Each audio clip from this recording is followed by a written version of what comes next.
Chelo Alonso was Cuba's answer to Marilyn Monroe. She danced her way from Havana to Paris.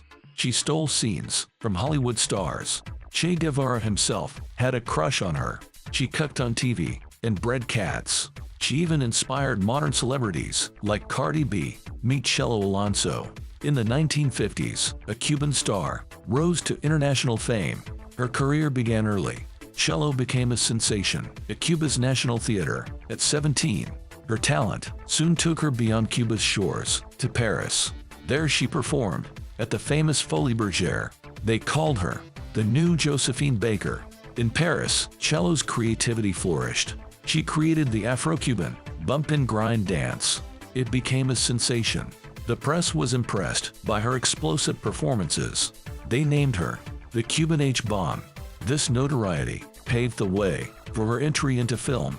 Chelo's film debut was 1958's The Sign of the Gladiator. She played Erica, a slave dancer. She stole the show from Anita Ekberg. She had an erotic dance scene. It caught everyone's attention. The movie posters reflected this. Some featured Chelo more prominently than Ekberg. This upset the main star. Chelo's performance set the stage for a remarkable year to follow.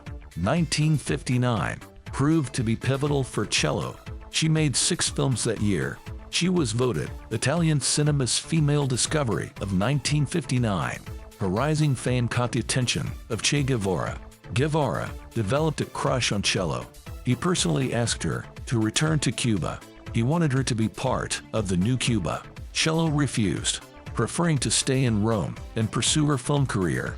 Chelo demonstrated impressive range as an actress. She played diverse roles. She was the Queen of the Huns in one film, a pirate's lover in another. She often portrayed a barbarian chief's daughter. She brought depth to these characters. She could be both sensitive and fiery.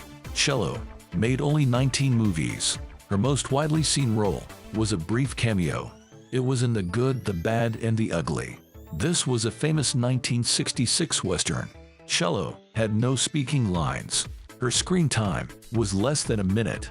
Off-screen, Chelo's life was equally interesting. She married film producer Aldo Pomiglia. They met while making Desert War in 1962. Chelo had a son named Aldino. She focused on raising him. She took a break from films for 4 years. During this time, she explored other interests. She recorded some songs. Chelo hosted a cooking show on Italian TV. She taught viewers how to make Cuban dishes. After her husband died in 1986, Chelo changed paths. She started breeding cats. This became a serious business for her. Later, she opened a small farm in Italy. It grew into a luxury hotel. Chelo helped manage the place. She lived a quiet life in Tuscany. Modern artists like Cardi B have cited Chelo as an inspiration. She helped pave the way for Latino women in entertainment. Chelo Alonso passed away in 2019. She was 85 years old. Chelo's death marked the end of an era in cinema. She was one of the last stars of the Italian sword and sandal film genre. She was more than just Cuba's answer to Marilyn Monroe. Chelo was a dancer, actress, and entrepreneur. Above all, she was an icon.